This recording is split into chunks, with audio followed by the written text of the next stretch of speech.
বিসমিল্লাহির রহমানির রহিম।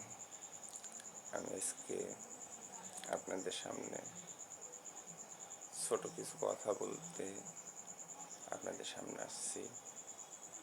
তো আমার কথাটা আপনারা মনোযোগ দিয়ে শুনবেন, শুনে আপনাদের মতামত কি লাইক কমেন্ট দিয়ে জানায়েন আমাকে। তো আজকে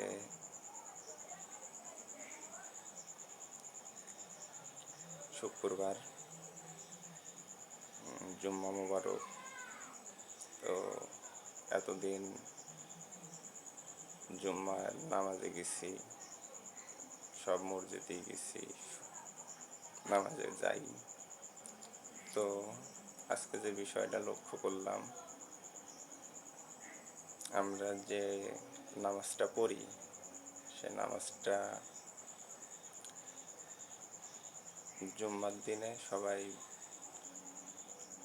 জুম্মার নামাজ পড়তে যাই।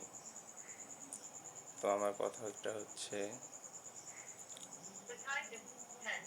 কোরআন এবং ইসলাম এবং দ্বীনের বিষয় আমি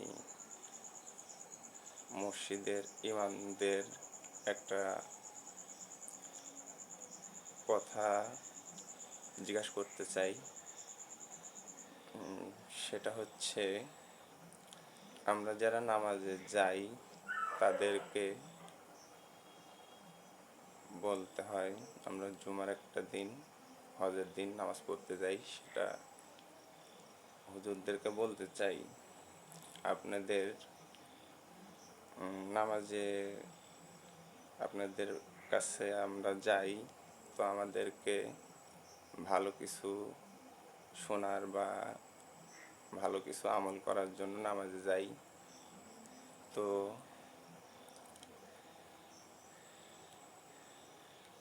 আমাদের একটা বিষয়, সেটা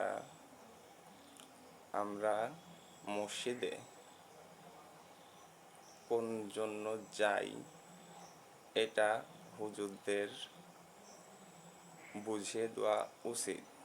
আমরা যাই কোরআনের জন্য, কোরআনের হাদিস শোনার জন্য, বা কোরআন কি, দিন কি, দিনের জন্য আমরা যাই। তো মসজিদে গেলেই কিছু কিছু ইমামরা বাংলাদেশ, ভারত বা আমাদের বহির্বিশ্ব যতগুলো আছে, কোন দেশে কি ঘটতেছে এইটা আমাদের মাঝে তুলে ধরে, এমনকি বড় বড় নেতাদের কথাও তুলে ধরে।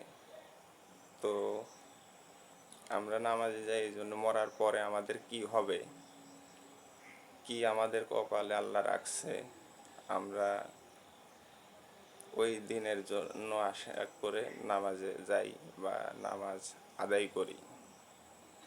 আমি হুজুরদের বলতে চাই, মসজিদে শুধুমাত্র ইমামদের, যারা নামাজে যায়, আমাদের এমন কিছু ভালো কিছু শোনার তারা, যাতে আমরা সবাই নামাজের দিকে আগ্রহ হই। ধন্যবাদ। আমার কথা নিশ্চয়ই আপনারা বুঝতে পারছেন।